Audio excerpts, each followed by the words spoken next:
远处的湖心亭和范成大的祠堂。范成大曾经隐居在石湖，号称叫石湖居士。石湖因此也特别有名，成为当时苏州地区这个文人雅士经常去游玩的一个地方，离市区也不是很远，而且呢，附近的这个风光特别的秀丽，还有很多的名胜古迹，可以去这个观拜。这是石湖中的一个湖心亭，也是现在依然今年还在，而且当时这个很多的游客到了石湖都要去这些场景中去。过了石湖就到了这个狮山这个区域。狮山这个区域啊，其实主体表现出来的是一个，也是像刚才一样，有这个平阔的土地，然后呢，这个阡陌纵横，然后呢，大地反春，这个农作物刚刚的露芽，稍微有一点点绿色，然后远处呢是这个广阔无垠的这个太湖，上面有很多的帆船点点，是吧？往来于太湖之间，因为太湖是一个特别重要的一个交通要道。然后这个近景呢，在平地之上起来了一个特别重要的一个唱戏的场所，这个有点像我们说的那个社戏的样子一样。然后这个人头攒动，大家都在这儿听戏。这个左后呢是一个山，这个山呢就是狮山，像狮子一样。我们看像一个卧坐的这个趴着的狮子，而且这个趴着的狮子像回头看一样。这个远处的山呢是河山，就是说狮山和河山这个区域。我们看，这就是这个唱戏的这个区域啊，这个社戏的这个区域，人员十分的拥堵，人员十分的密集，是一个搭起来一个2层的一个唱戏的一个戏台，然后这个我们能够通过这个建筑能看到，这些都是临时搭建的，而不是以前的一个建筑，是一个临时搭建的一个建筑。能够看到，这个竹棚之下的这些人呢是女性，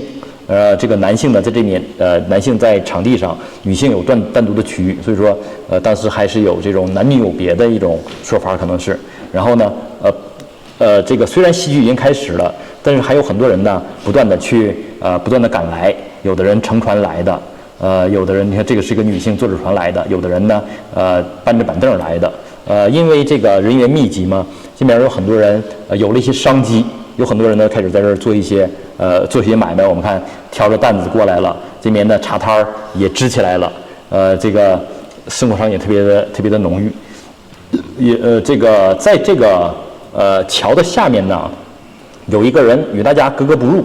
你看他呢独自坐在船头，别人呢都在看戏。或者都在喧哗，但是他在这个桥的下面独自坐在这个船棚里，喝着茶，看着眼前的水面，水面中有3只鹅，游了过去。这种场景，这种反差感特别的有趣味，也特别的好玩。我很难琢磨，我说当时画家在创作这种场景的时候，把这种不同的场景表现在一起，出于什么样的深意？但是特别的就是这种与众不同的场景，特别的容易引起这个别人的注意，是吧？有的地方特别繁密，人特别的拥挤；有的地方特别的疏朗的感觉，而且人的表情的刻画十分的惟妙惟肖。这个就是刚才我说这个狮子山，是吧？我们能看到的狮子山，这个像一个狮子卧在那儿回头看一样。因为当时在这个外地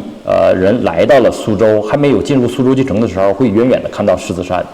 看到狮子山之后，就知道已经快到市区了，因为狮子山紧接着就离市区很近了，所以说它是一个很重要的一个地标。往来的人员都会注意到这个狮子山的。今天的这个城市里面的楼特别的多，不容易看到这种场景了。但是我们到了狮子山上去，还能够感觉到这个，就是在上面看的话，或者是将来有机会，我们从航拍的角度看，它还是很突出的。所以说，那个狮子的形象不是特别清晰。这个我在网络上找了一个狮子山的样子，它和这个现在的狮子山不是特别一样，可能还是时间长了，或者是这个画家有一点点的夸张的样子，但是它的确是有狮子的这种神态样态所在。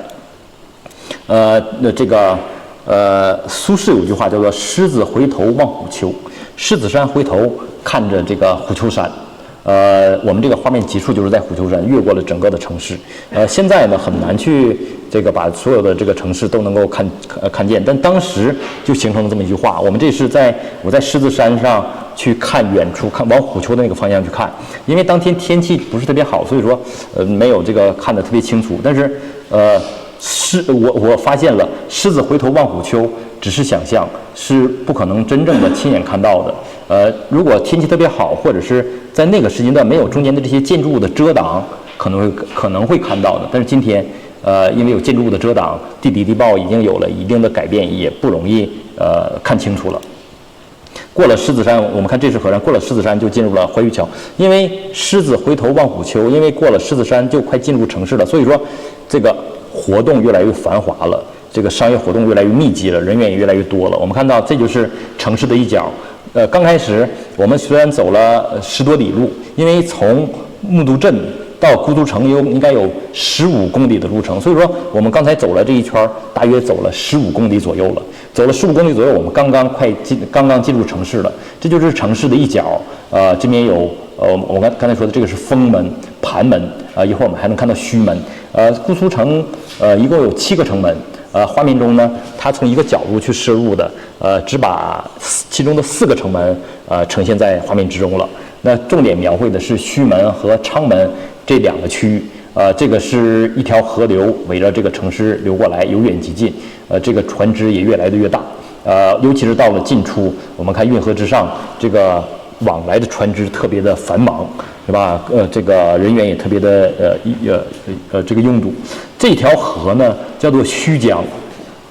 然后呢这条河叫胥江，流入了这个运河，然后这条就形成了一个这个丁字路口。我们看有这么一条街，再有这么一条街，因为快进入城市了，所以说变得越来越繁华了。这个街道呢，在当时叫做早市街。这个早啊，就是我们说的吃大枣这个枣。当时在明代后期，据说是在这个区域内有很多的贩运水果的人，他们主要贩运这个枣，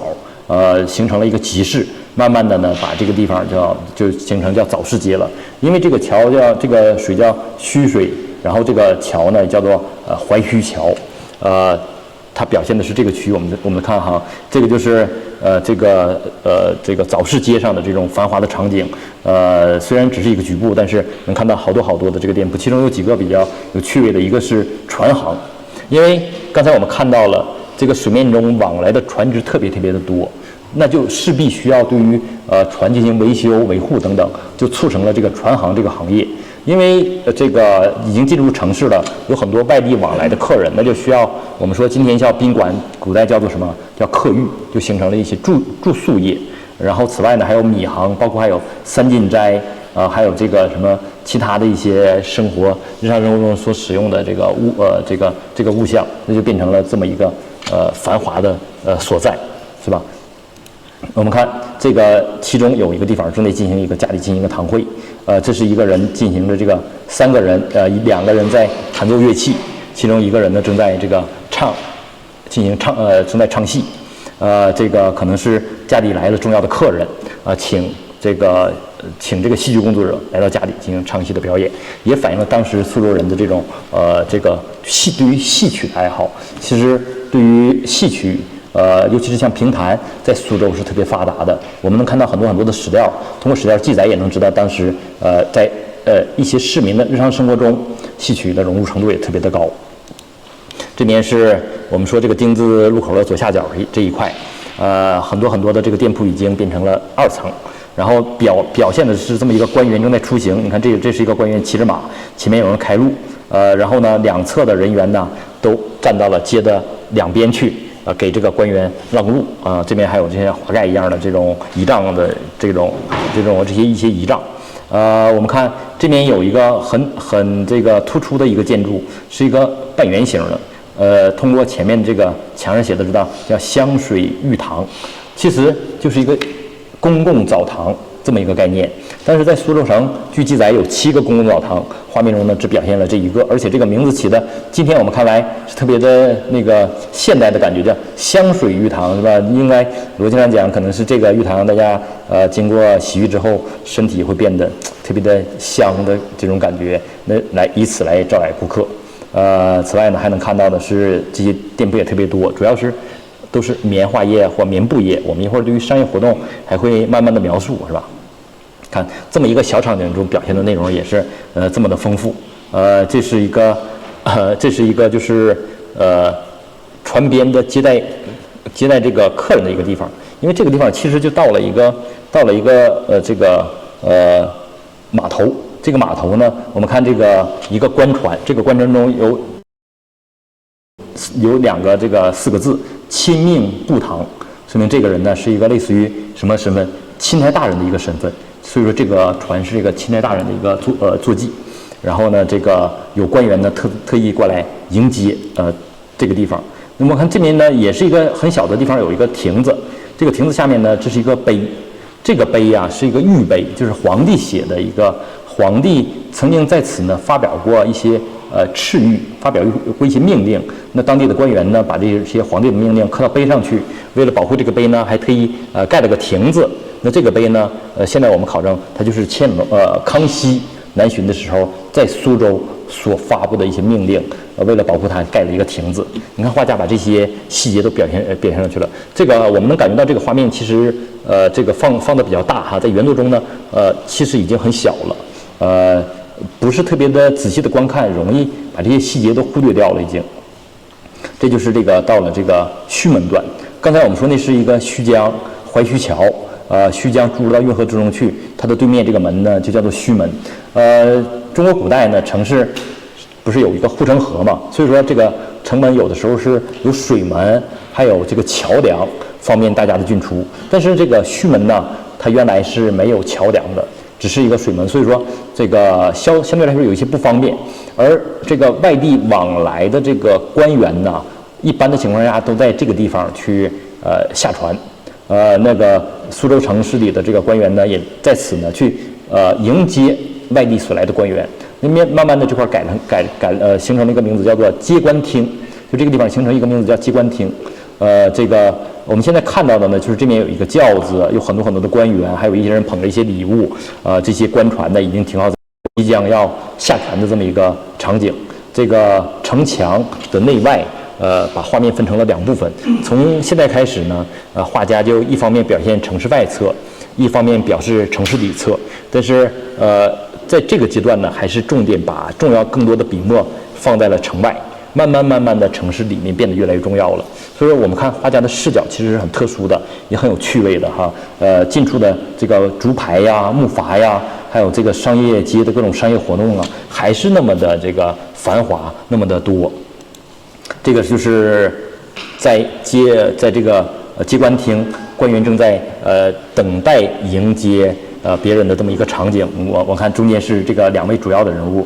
这些官员、这些侍从呢，正在手里捧着一些这个食盒啊，或者是其他的一些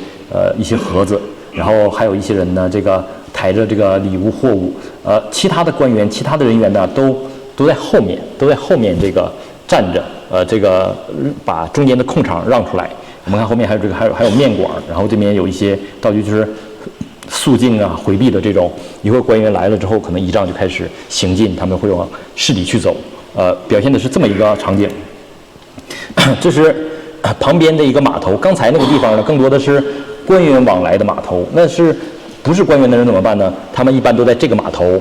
来下船。我们看现在正在进行一个类似于搬家一样，所以说有很多的货物从这个船下，这是一个跳板，这个工人正在搬一个箱子。那这边呢已经放了好多的箱子，大小不一的箱子，还有不同的颜色，这些箱子都放在地下，类似于搬家一样。那看这边呢有这么一个墙面，墙面上啊悬挂了好多的字画，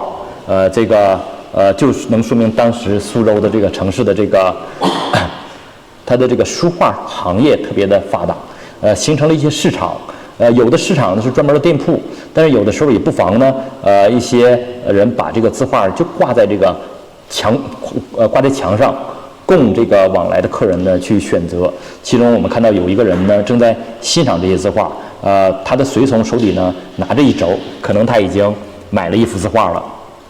这种细节的场景是吧？大家看到其实还是特别多的。旁边还有个烟店，说各色名烟是吧？我们看这个过了刚才的那个地方呢，来到了另外一个繁华的地方万年桥，还是城墙横亘在这个段的中间。近处呢所描绘的是万年桥的场景，这个在城墙的下侧又形成了一个新的商业区。然后万年桥上呢也是人来人往，也是这个摩肩接踵，商业活动特别多，而且呢还出现了一些在桥两侧出现了很多小商贩。在城的里面呢，这边有好多的人正在参加这个考试，的一个场景，包括呢往来的各种各样的这个和考试有关的一些器皿啊、器具啊，或就是考试用的一些这个纸笔啊，都在这儿有所售卖。我们看，这就是万年桥。因为刚才说到了那个胥门呢，它没有这个桥，有点不方便。当地的富商呢，募集了很多钱财，然后呢，在这儿集资盖了一个桥。这个桥盖好之后呢，就把它叫做万年桥。这个万年桥今年还有。然后这个桥上呢，现在已经开始有两侧有好多的商贩，在道路两边，我们看这种小商贩。这个卖的是有一些古玩呐，有些日用的器皿呐，有一些还有一些衣服啊等等，这个仔细的识别，每个人卖什么东西都是能够依稀可见的。这个桥的两侧呢，还有一个对联中写着说，水面呼天新所要，波心仍照旧余粮，是吧？这个还是特别写实的一个样子。现在我们看到的万年桥是后建的，但是在这个当时的姑苏的这版画之中，还能看到这个万年桥的样子，它和我们画面中看到的这个样子就比较的接近了，是吧？大家能看到，后来这个可能是在1930年代，这个万年桥在战争之中塌掉了之后，又重新建起来的一个万年桥。里面呢就是它的我们说是按察使的这个所在，正在进行一个考试的场景。这个是主考官在这儿，我们看这个很小了，特别不容易看清楚了。这是主考官，然后呢，这个后面呢是主考官他的这个所居住的地方，有一个花园，里面还养了一些鹤。前面呢就是考试的场景了。这是这条街道两侧呢临时竖起来这个围栏，之后就阻止一些人去接近，旁边呢都有人去把守，这个有很多的这个衙役去把守。真正的考试在这个场景中，每个好多人都在里面正在进行答卷这么一个过程。然后呢，我们看到的这面有一个场景特别有趣味，几个人呢正在对一个墙面上的，就是这个区域墙面上的一个圆形的东西指点点，圆形中呢有好多的这个小的墨迹。有人研究这就是发榜的地方，就是当时如果谁中了什么榜，那么呢这个会在用这种方式把它放出来，然后关心自己这个考试成绩的人呢，就可以到现场去看，这个自己的成绩如何等等，可能是这么一个场景。因为我们通过文献呢了解到了一些事实，但是缺乏一个实际的一个图像的对应，所以说姑苏阿图中留下来的很多图像，让我们和史料有密切的关系。这个起到了一个这个特别重要的一个意义，对于历史的认识有了更深的理解。这边临时搭起来的这两个门，我们还能看到左面写着春申旧迹，这边写着吴中天府，中间呢这个门上写着这个天开文运，临时的一个考试的一个场景。对，我们看这边还有这个正在考试的这个举子，他们这个答卷的一个样子。画家呢就是把这个人很多的这个场景表现的井然有序，可以说这是这个城墙下面的这条街道。我们有的时候把这条街道叫做半截街，它就只有一半半截街。这下面呢有好多的这个店铺，又能看到好多店铺，其中有一个就是这个在一个墙上写着两个告示，是吧？不准停泊，小心火烛。为什么小心火烛啊？因为旁边呢就是一个棉花的批发市场。这个棉花的批发市场，这肯定是怕火灾的，所以说这个小心火烛的这种告示贴出来，而且呢上面用红色圈出来，以示郑重，可能也是属于有一些政府行为。这边有一些店铺，这是卖一个成衣店。你看刚才我们看到的一些丝绸店，那这是一个成衣店，这有它的店铺的幌子，这些衣服，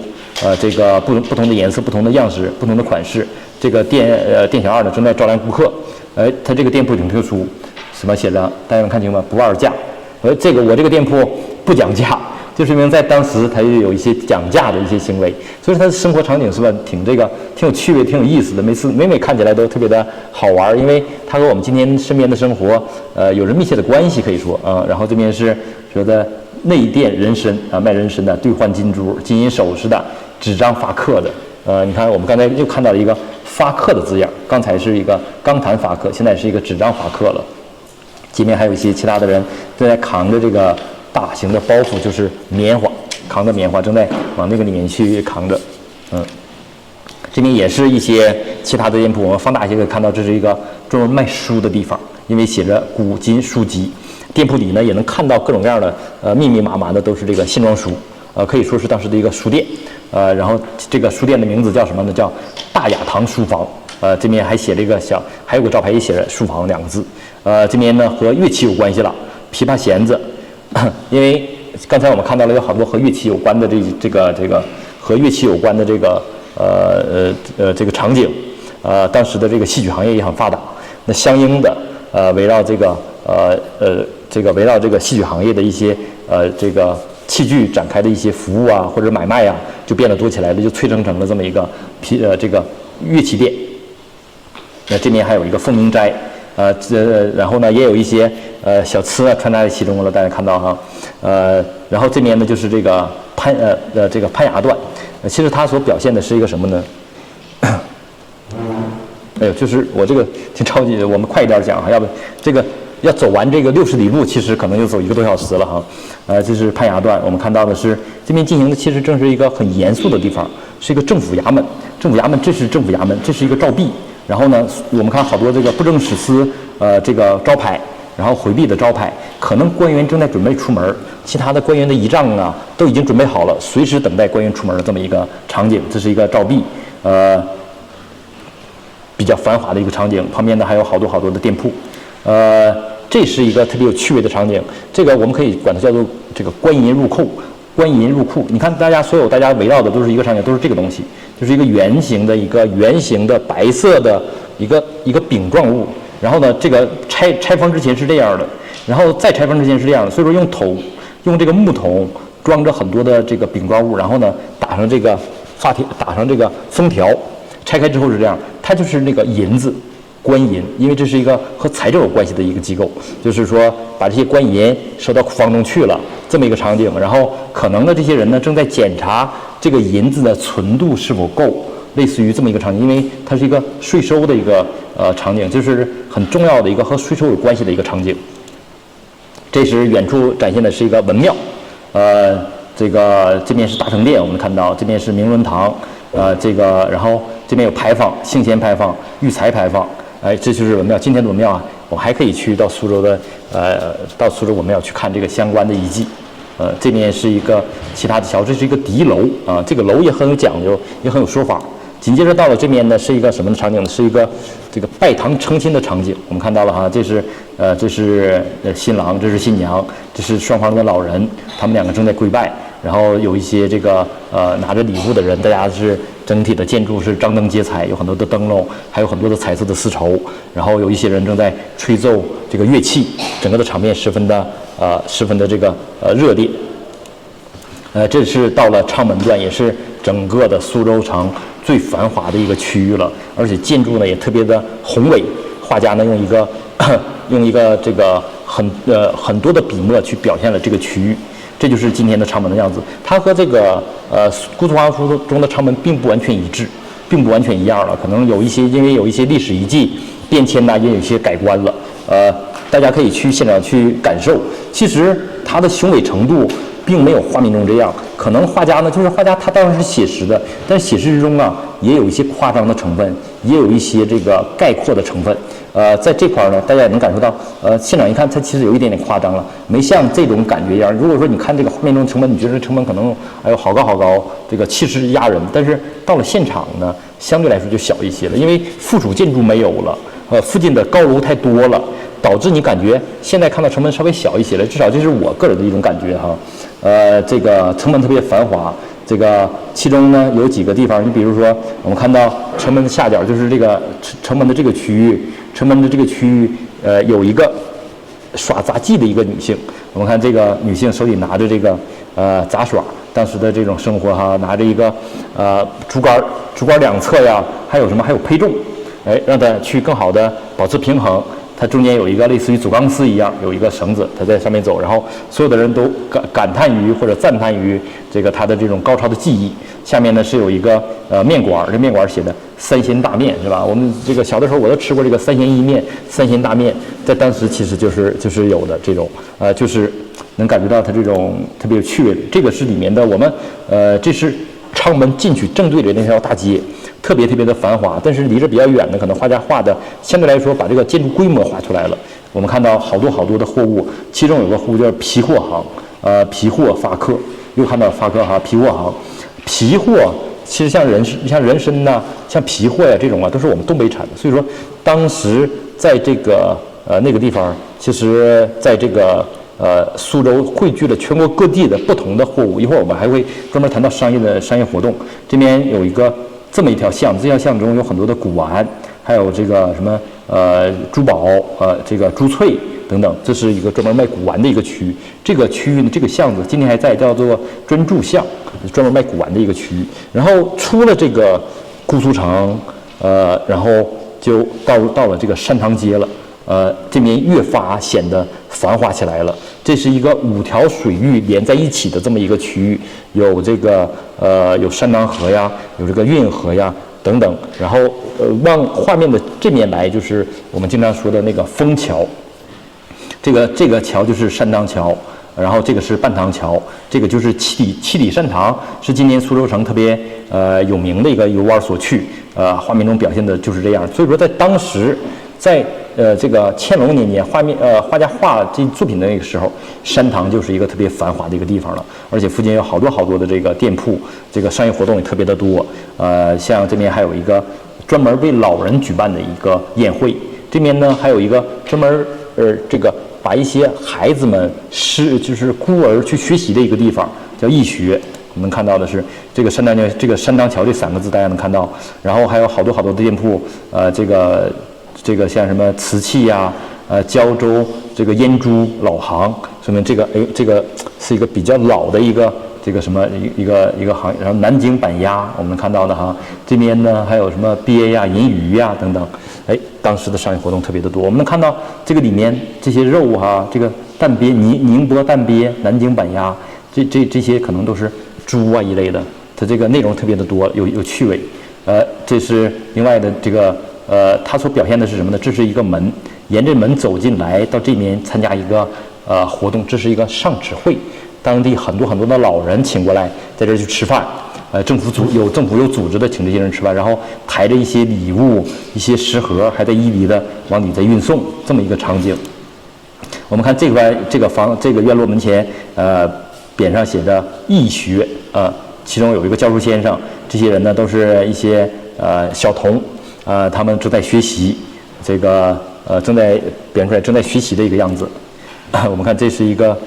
这个过了山塘桥就是半塘桥。我们看这是半塘桥，这面呢出现了更多的都是什么？都是因为在山塘桥在虎丘这个区盛产2个东西，一个是竹席，一个是这个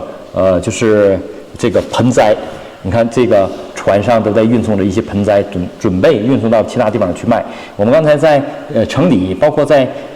木都镇那个附近，就发现有人在卖盆栽。那个盆栽和这个盆栽其实它是前后有连接、有所衔接的。那个时期我们看到有人担着担子卖盆栽，不知道是谁卖的。其实到这儿来就发现这些盆栽在这儿开始发出去的。画面中呢和这种有关的这种情节还是比较丰富的。就是互相之间的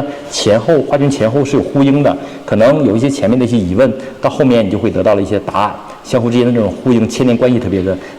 的密切。这就是今天的这种七里山塘。我们今天看到有很多的画舫，在那个时期也有很多的画舫，就是在船上去听着音乐，这个观赏着风光，吃饭，就是一些在船上的一些饭店。而且这边的饭店越来越多，比如说像这个饭店就比较大，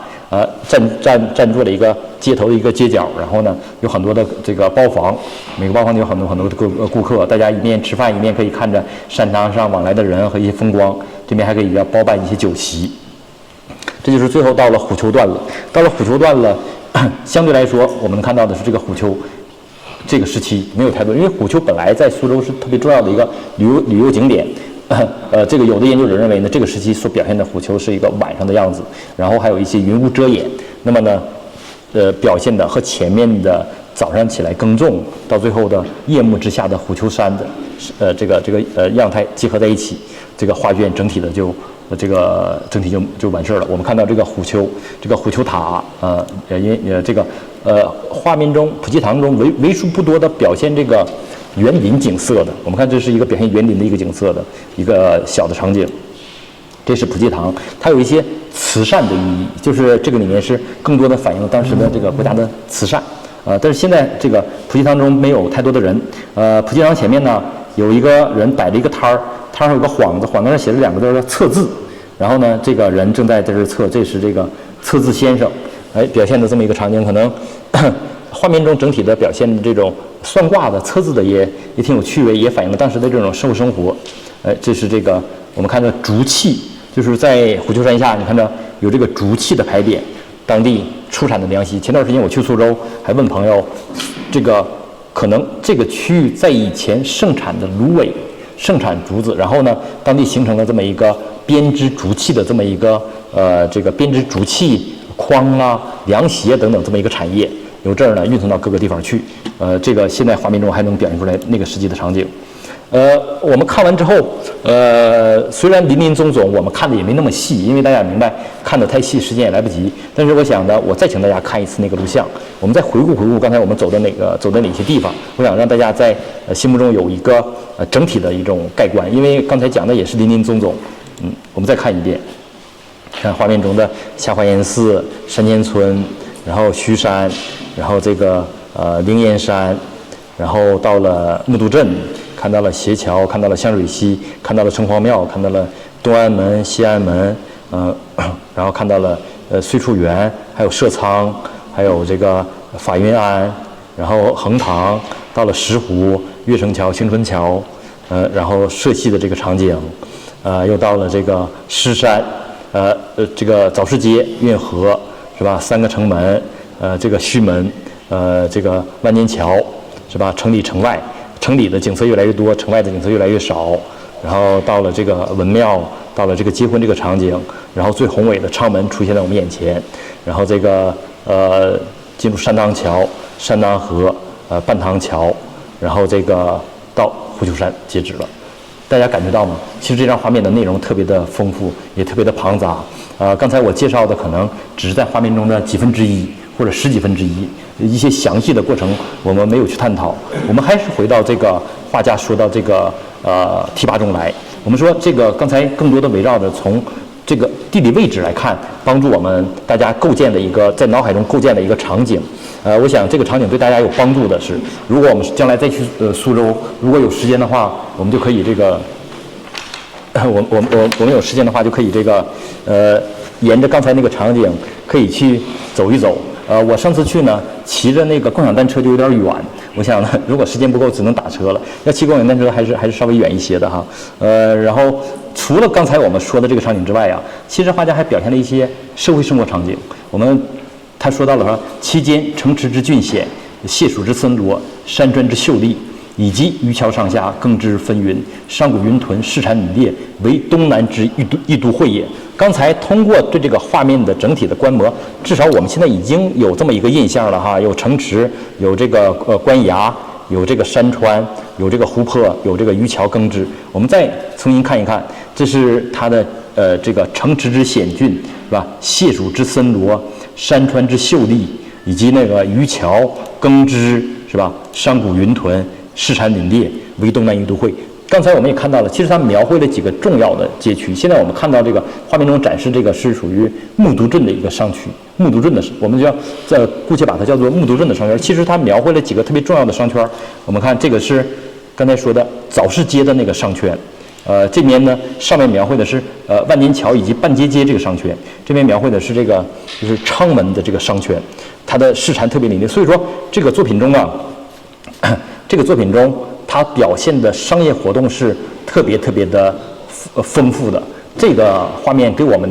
真正的了解当时的苏州城的这种商业状况、商业发展起到了这个至关重要的作用。我前面也说到了，这里面有260多个店招，有50多种行业。其实下面呢，我们再把一些行业总合在一起，和大家再进行一个汇报。你看，这就是所涉及到的不同的行业。这边有丝绸业，我们把画面中的不同的丝绸业全部的放在一起之后啊，这个再看，涉及到了不同的行业的不同的方式。所以说，因为丝绸本身呢，在苏州地区是一个特别重要的丝绸的生产区域。前面我们看到了山间村的那个后面就有一些妇女正在进行这个丝绸织丝绸的一些工作哈。这边也看到了，它来自于不同的丝绸都有这个各种各样的丝绸，然后呢这个不同的店铺售卖是不同的品类，分布在城市中的不同的区域。所以说，丝绸业在当时的苏州城的商业之中起着一个特别重要的、举足轻重的一个这个位置。我们看这个字啊，其实就是绸字，就是丝绸的绸，绞丝旁加个周。但是在这个画面中，它就写成了绞丝旁加一个油，可能当时的一个俗字一样的哈。棉绸、绸缎庄、绸行，这个绸行叫富盛绸行啊，进京贡缎等等。我们看这样哈，绸缎。这个可能是你看这个绸字写的就是我们今天通用这个绸字，可能当时2个字都这个什么震泽绸行等等，这是丝绸业。除了丝绸之外，就是这个棉花棉布业。棉花棉布是当时特别重要的，因为我们说中国古代说衣食住行，不管干什么，衣服是当先的，衣服就来自于丝绸和棉布和棉花。所以说，丝绸业和棉花业在这个画面中的位置数量特别的多，而且呢，占有的位置特别的显要。有不同的品类，有的是批发的，有的是不同的这个，你像蓑布，还有这个大布，还有这个棉花，还有这个成衣等等，都能反映出来当时这个棉花棉布业的这种兴盛的一个状况。这种崇明来的、松江来的，这些来的相对比较近的，因为崇明和松江离着苏州并不是特别远，是吧？还有这个随着这个丝绸业和棉花业之外，就形成了一个行业叫做染料，还有这个染业，就是染坊，有颜料业和染坊，就是各种各样的颜料。这种染坊呢，我们看把这个染好的这个布啊，就是这个挂到这个店铺前。其实它还起到了一个，除了起到晾晒的作用之外，还起到了一个幌子的作用。往来的客人一看就知道了，它是一个染坊。我们看到现在画面中所反映的3个染坊都呈现了这个样子。你看这个染坊都是这样的，是吧？这个一目了然。这个古代的每个行业都有每个行业自己的幌子。这个就像我们今天说的理发的时候有专门的那种转来转去的一个东西一样，在古代也就是这样，它识别度很高，画家也抓住了这个特征。还有专门有蜡烛业，因为在那个古代照明更多的是依据于蜡烛，但是蜡烛呢有不同的蜡烛，还有的是牛油的，这个有的是牛油蜡烛，还有这个其他的蜡烛，然后有一些是进京蜡烛，这种呢都属于，比如说你去京城科举考试，路上呢要带一些蜡烛，这个蜡烛的质量特别好，可能如何这叫进京蜡烛，是吧？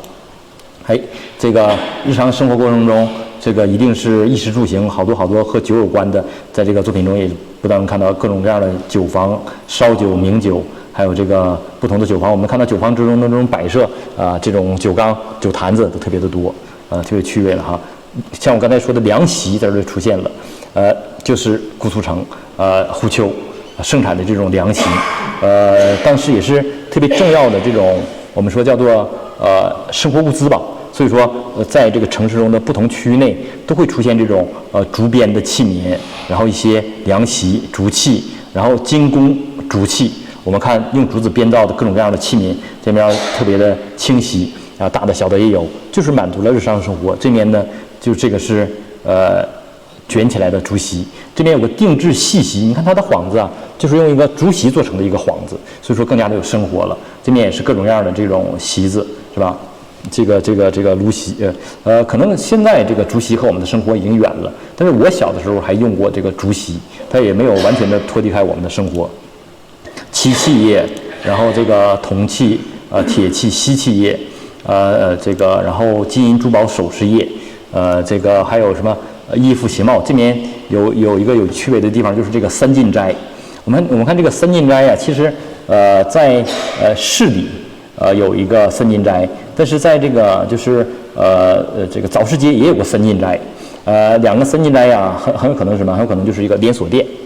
这个店铺三金斋是一个卖鞋的地方，卖官靴的地方，来往的人都需要买靴子。这个店铺呢做的靴子质量特别好，那么呢又开了一个分店在城外，在这个早市街的地方又开了一个这个靴子店。你看鞋帽啊靴子呀特别多，就说明当时这个功能很丰富。然后这边是卖手巾的是吧？然后文化用品了，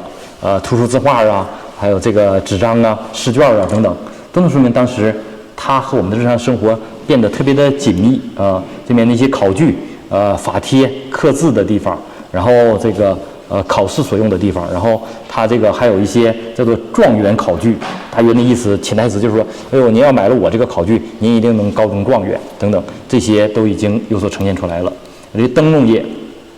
当时的照明除了这个我们刚才说的蜡烛之外，还有一些灯笼，而且也形成了一些店铺。这个店铺呢，就是出售各种各样的灯笼。这些灯笼啊，画的都很细致，而且画的还不完全一致。你看，有的灯笼呢是四方的，上面还有一些一些图案。虽然这个图案的具体我们已经分辨不出来了，但是也能感觉到这种灯笼用的是很薄的丝绸做起来的。一方面是挡风，这个挂起来之后还特别的美观。这个而且不同的样态、不同的这个大小都是这个一应俱全。然后这个瓷器，刚才我们看到了好多的瓷器。大家注意，当时写这个瓷就是这个瓷哈，和我们今天说这个瓷不是完全一样的哈。10款瓷器，这个瓷器有一些时髦的款式，有好多新的瓷器。我们通过店铺中还能看到一些瓷器的样子。画家你看把这个细节表现得特别的丰富，没有因为它小，没有因为它偏僻不重要而忽略了。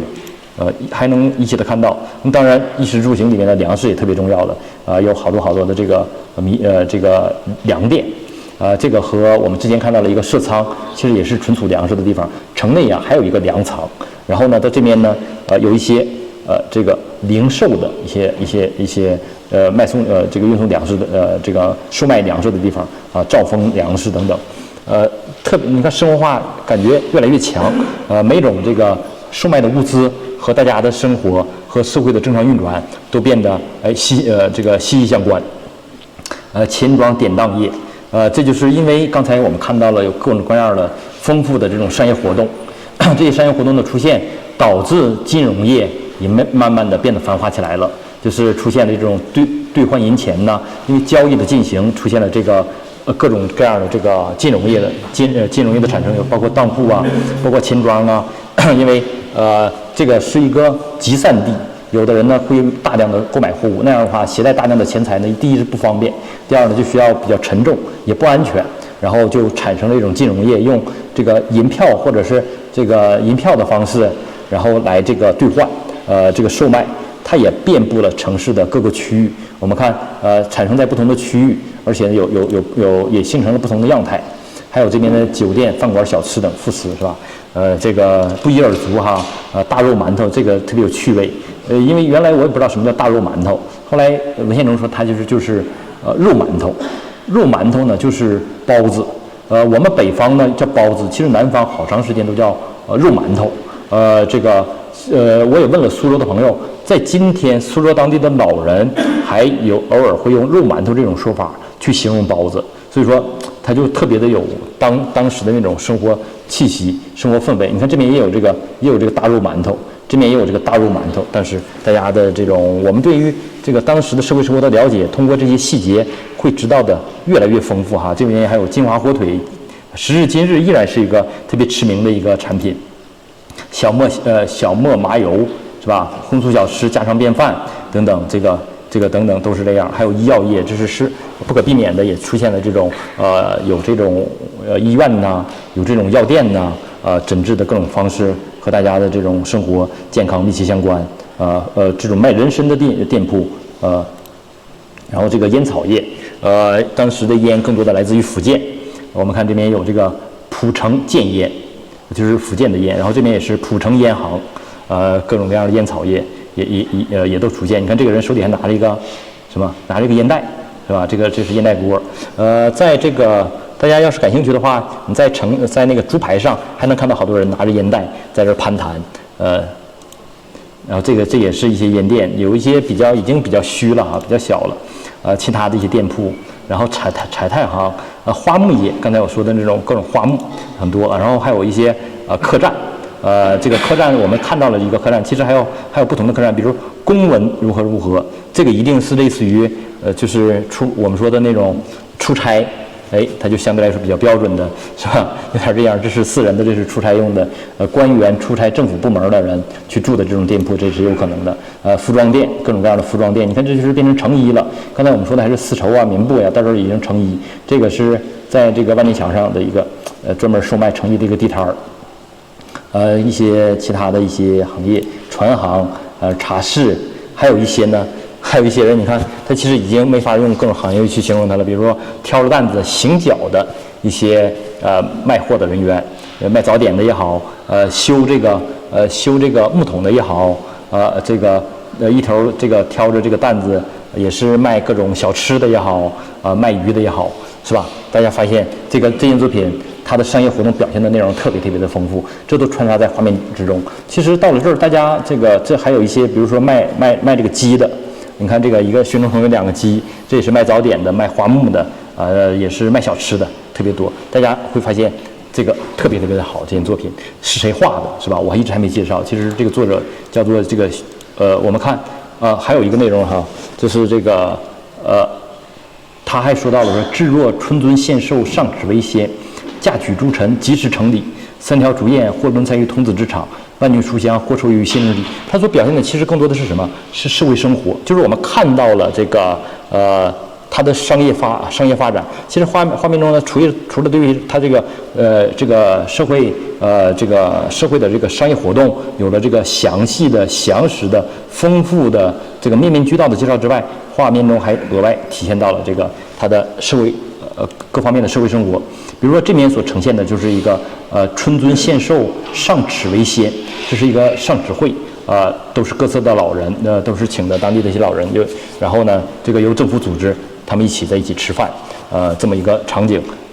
往来的人都在进入这个房子之中来进行组织这个活动。然后嫁娶诸臣，及时成礼呢，表现的也是这样。我们看这个巷子中有好多人抬着礼物来，这么一个场景，刚才我们谈到了。然后呢，这个童子之场就是一个科举考试的一个场所，3条烛焰，或轮才于童子之场，万卷书香，或授予先生之席。我们之前看到了有一个义学，在前面呢又有一个私塾等等，这些都是表现了当时的社会生活的不同场景。那此外呢，其实还表现出来的，比如像有法院安，有一些宗教活动。还有一些僧院的僧人呢，正在外出化缘，还有一些戏曲活动，也是一个社会场景，还有一些我们刚才说的这种和算命相关的活动等等，它表现的这种社会场景也是特别的丰富，既表现了商业活动，也表现了社会场景，社会生活场景，还表现了一些什么，就是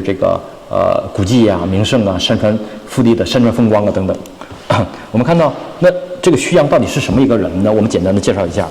徐阳这个人呢，其实生平不是特别的详细，但是我们能通过各种的文献知道，徐阳字云亭，他就是苏州人，他家里住在苏州畅门的专诸巷。刚才我在画面中特意提到了这个专诸巷，这个地方是专门卖古玩的。这个照片呢，就是今天的专诸巷的那个地方，就是大家去苏州可以，它离着昌门特别的近。本来这个巷子据说是原来叫做穿珠巷，因为呢这个里面都是卖珠宝的、卖首饰的，有很多小珠子要穿在一起，所以说叫做穿珠巷。然后后来呢，额入变成了专注巷。徐阳呢就出生在这儿。他呢可以说在画画的时候，把自己家、把自己生活的地方也画到画面中去了。然后呢，徐阳他是按照我们现在的材料看待，他应该是出生在1712年，他是1712年出生的，卒年呢现在是缺乏一定的记载。他原来呢曾经当过监生，然后呢曾经呢在苏州府志乾隆版的苏州府志的篡游过程中，他曾经参与其中。苏州府志呢有一部分是所有的地图，胥阳参与了这个地图的绘制，这是我们今天能看到的文献。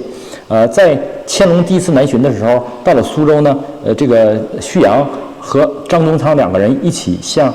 这个乾隆进献画作。乾隆皇帝就很喜欢这个胥阳的这个作品，就把乾隆带回了北京，并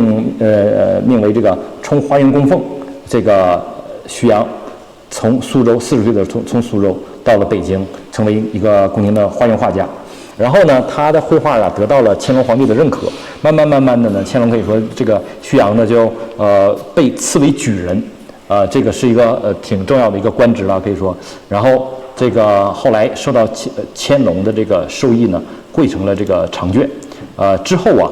胥阳还参与了一次特别重要的一个绘画活动，就是这个乾隆南巡图的这么一个绘画活动。这个乾隆南巡图呢有2卷，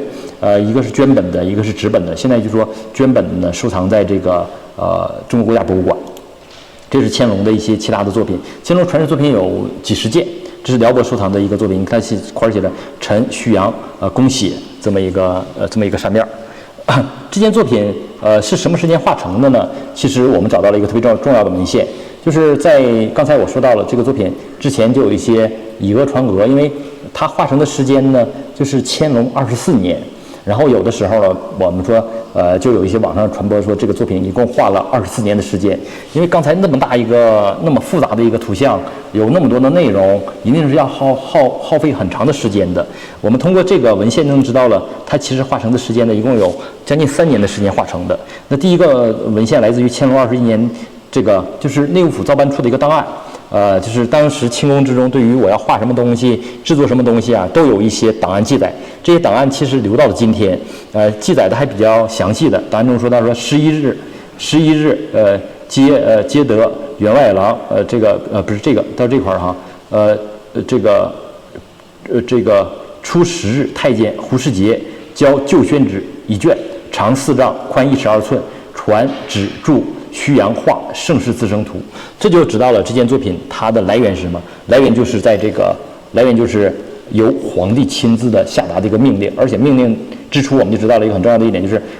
它这个画的内容就叫盛世自生图，这是当时的一个场景。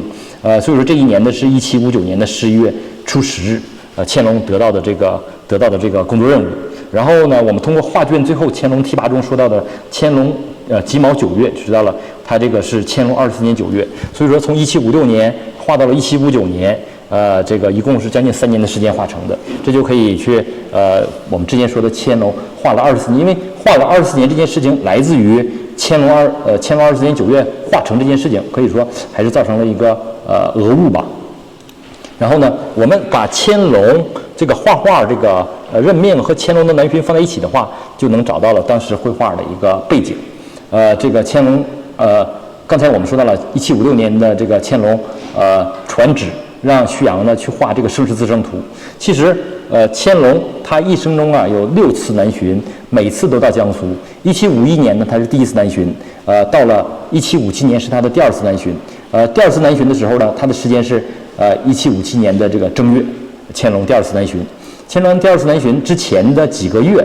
他让胥阳画盛世自生图，一定是有一些深意的，因为乾隆对于苏州有着深刻的印象，每次去南巡一定是对苏州念念不忘。他这次先命令胥阳准备去画盛世自生图，然后呢，第2年的正月呢就开始南巡，到了4月份，南巡结束，回到了北京，而且按照这个南巡盛典记载呢，就是这些画家都随着乾隆，这个南巡过程中都随着乾隆一起去。胥阳呢，最后还绘成了乾隆南巡图的一共12卷。能想象到呢，这个当时胥阳也跟着乾隆一起南巡的。刚才我们能够了解到，刚才看到的由这个灵岩山一直到虎丘这个路线呢，都是乾隆行进的路线，或者当时乾隆南巡的路线。那我们就知道了这张画创作的一个背景是什么？背景就是来自于乾隆的一个命令。那这个苏州，我们就是这个苏州这个地区为什么特别吸引乾隆的注意呢？因为在当时苏州这个地方特别的重要，是中国的这个东南地区的一个政治经济文化的一个中心。它是这个当时的当地的属于省会级的城市，当时这个巡抚的驻地，也在江南的这个处于一个中心的一个位置。即使在今天的这个苏州，还依然处在一个重要的一个这个政治这个经济文化的一个位置哈。当时之所以这么重要，是因为它的交通很重要，它的交通是特别便利的运河流经，然后这个有运河，然后呢这个当地呢也都这个河岔纵横，这个用船来运输交通特别的方便，慢慢的呢就形成了它是这个当地的这种货物的集散地，才培育出来我们刚才谈到的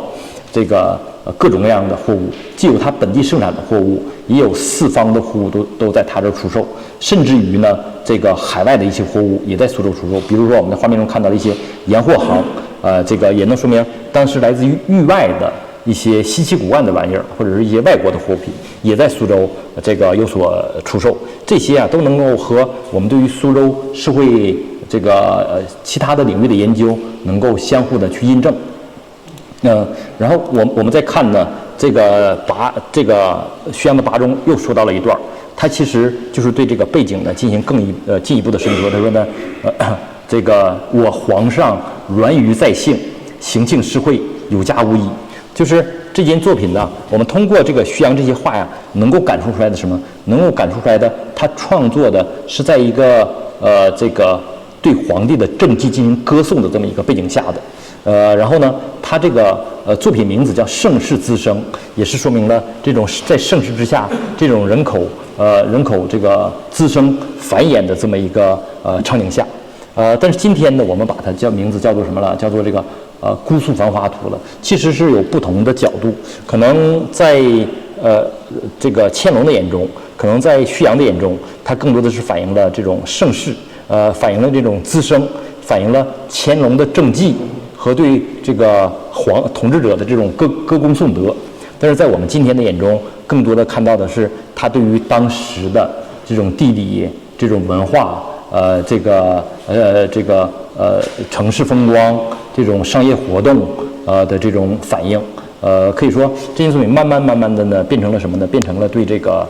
我们18世纪中叶苏州地区的一个百科全书。我们不同的学者在不同的领域内都对这个作品有了一些新的阐释和新的研究。它的意义已经不局限于我们说的绘画史这个方面了，它是通过绘画的方式记录下来的一部历史书籍，记录下来的一段拍摄作品，记录下来的一段这个影像。这个徐阳啊，在表现这个作品的过程中，其实也有两个地方提示了皇帝鸾舆在幸的这一点。我们看到呢，就是乾隆第二次南巡的时候呢，他这个特意到了苏州，而且这个徐阳跟着走了一圈。这个作品呢，某种意义上产生出来的目的就是为了什么？就是为了这个记录皇帝所经过的地方。我们看到的是这个一个是这个就是恭祝万寿，这个呢这两个旗啊，就是画面的右下角。我们看到第一个华严寺里面刚刚打开画卷的时候，华严寺有两个旗帜，然后呢恭谢皇恩这个旗帜啊出现在这个戏剧那个社戏那个场景。在太湖石山下面搭了一个戏台，戏台上有很多人唱戏，其中就有这个恭谢皇恩的这个旗帜。这些旗帜的出现都标志着，其实画面中透出来的这些细节，可能我们在翻阅画卷的过程中看到了这些旗帜，在当时的语境下，就代表着这些都是皇帝所恩赐的，还是和这个对皇帝的政绩。对当时社会的这种统治的这种歌功颂德的这种思想是可以说是如出一致的。我们说呢，可以说这个算到今年呢，可能这个作品是269年哈，在这个12笔长的这个宣纸上，徐阳用这个细腻的笔触呢，见乾隆时期最为繁华的姑苏城的城市风貌和风土人情进行了描绘。60多里的这种风光景色，一共4500多人活动期间。可以窥见的是乾隆时期江南地区的政治、经济、文化和风俗的不同方面。我们可以说，这个的确可以自豪地说，这件作品呢是我们绘画史上的杰作，也是中华文化宝库中的真正的一个存在名读，或者说是一个真正的一个这个历史画卷。这个作品刚才我说到，在2006年的时候曾经在这个苏州博物馆展出过。今年是2026年，也是苏州博物馆的新馆成立的20周年。然后呢，也是和这个我们辽宁省博物馆在7月份将把这张画的真迹拿到这个苏州博物馆展出去。我想呢，这个上一次在辽博展出呢是我们这个辽博的这个和中国展览中和大家见面的。下一次呢，今年7月份还要和大家见面。如果大家感兴趣，有机会，其实不妨在7月份的时候关注苏州博物馆这个姑苏芳华图特展，在那个场景中还能一睹这个姑苏芳华图的这种真迹。其实围绕这个姑苏芳华图的这种研究特别的丰富，有很多研究呢也不在于美术史这个范畴内，更多的来源于当时的这种对当时社会经济的不同的解读。这个其实所以说我今天的讲座呀，也都属于这个抛砖引玉。对一些细节呢，也没法通过一个讲座的体量呢，和大家去进行更多的交流，就是让大家对姑苏芳华图有一个基础的一个印象，对它描绘的内容有一个了解，对于它所表现的这个山川风光，这个商业活动，这个社会生活有一定的认识，对于徐阳和这个生平以及徐阳当时的这个创作的背景有一个粗浅的了解。相应的这个研究资料其实特别丰富，如果大家感兴趣呢，就不妨按照我们的兴趣再继续的去查阅。这边有几个这个问题哈，我们简单的作答一下。第一个是说，请问它和《清明上河图》相比，两者在题材价值、绘画风格和史料侧重上有什么区别？的确，它的长度是《清明上河图》的2倍还多。《清明上河图》画的人数有800多人。那这件作品呢，它人数4500多人，这就是将近6倍之多了哈，它的体量很大。但是二者所反映的都是不同的，因为一个是反映的北宋的汴京年间的相关的这种社会风貌，一个反映的是18世纪中叶苏州地区的社会风貌，一南一北哈，一个是宋代，一个是清代，都很重要，这个各有不同。在风格上呢，其实都是这个风俗画。所表现的这种因为你看这张画，它是我们没有谈到的是，它用一个长卷的方式，然后呢把这些场景、城市、城镇、农村、城镇、城市还有这个街区安排在其中，安排的疏落有致，渐次起伏，这个特别的耐人寻味。其实这都说明徐阳的绘画技艺的高潮。一方面呢是徐阳他是生活在苏州。从小生活在苏州城市的生活耳濡目染。一方面呢，他曾经有一个绘画地图的能力，所以说他对于景物之间的线段安排，他就了然于胸。再加上他也是一个高超的画家，能把他日常所见所闻，有所触发，把它表现到画面中来。可以说不是所有人都能画得出来的。徐阳具备了画家，具备了地图绘画地图的这个经历。还有一个耳濡目染的一个过程，可以说这3点呢，让徐阳把这个姑苏芳华图画出来了。张择端的《清明上河图》呢，当然对于他的表现和内容也很丰富，研究的资料也很多。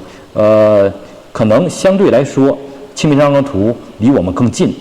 留下的史料更多，所表现的史料也更加的全面。但是呢，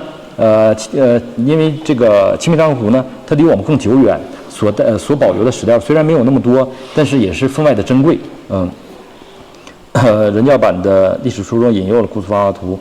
插图非常有意义。请问这幅图近期会展出吗？以前什么时间？对啊，这幅图在2026年的7月份，在苏州博物馆会在姑苏芳华图特展中展出。在此之前呢，是在辽博的和中国展览中展出。如果您感兴趣，可以去关注哈。它的稀缺性第3个问题是，请问姑苏芳华图能成为镇馆之宝，它的稀缺性和独特性是什么？能成为国宝的确是稀缺的，也是独特的。我们通过刚才的画面能感觉到，它对于我们当时的社会历史文化的不同方面的记载，是不是所有的史料都能够代替的？它成为对那个时期的一个社会生活的一个写照，一个剪影，一个百科全书式的，值得我们反复的去品味。反复的去解读，反复的去认识，在史料价值上，在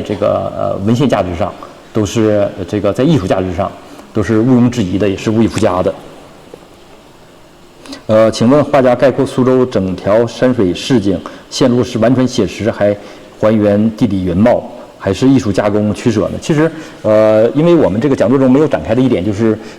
徐阳他有个高度的概括性。我们说写实是毋庸置疑的，很多的商业活动，很多的人物场景，建筑，山川地貌，都和今天的场景有一一的有所印证。但是呢，还需要一个概括。绘画就是这样，就是说它是一个概括的过程，有一个选取的过程，就是要把各个的行业都有所表现，但是呢也不能够过于的重复。那这个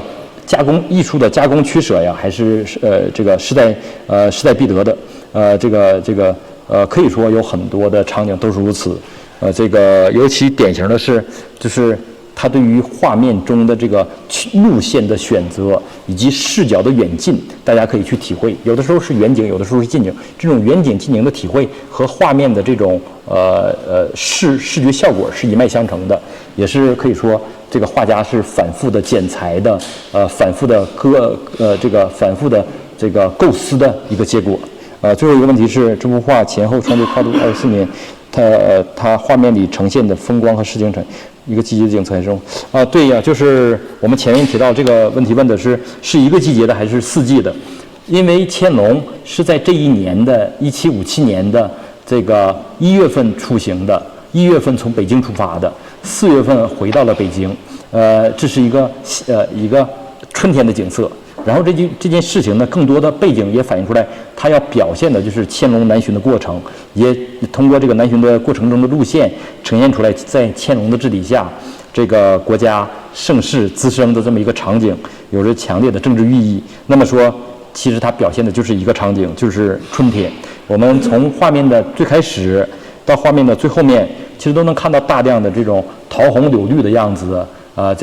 桃花盛开的这个场景。还是表现的是春天的表现的还是春天的一个场景，